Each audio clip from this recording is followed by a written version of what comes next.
All right, y'all, Mr. Laser here with Ag Mechanics again. My phone's gonna die, so I'm gonna try and make this quick. So right here's my radiator. I was overheating, okay? So quick and easy way to take out your radiator. Real easy on a Cub Cadet 7234. So right here, this is your hose that goes to your water pump. You would slide that off, but in this case, I'm sliding it on. This hose right here slides on right here.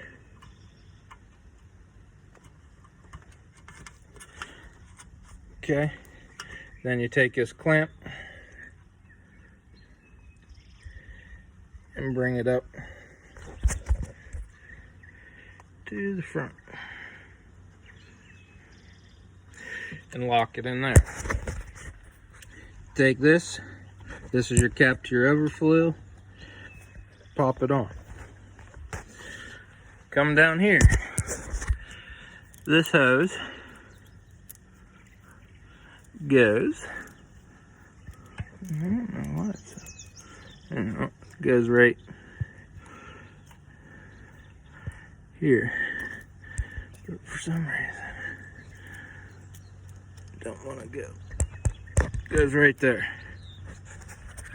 This hose goes right here. Okay, that's your water. This is your bleed off. You want to tighten it up.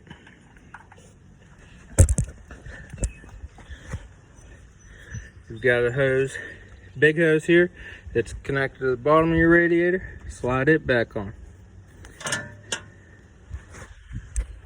And you're done. There's just 4 nuts that you take off. One right here.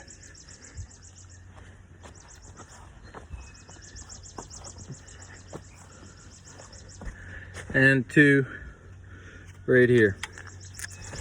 I hope that helps. You do have to take off the bottom part of your exhaust to get it out. And there's a Carter pin that you have to take off for your hood. But all right, well, hopefully this is a fix. If not, it's probably my water pump. So we'll see. All right, have a good day, y'all. See ya.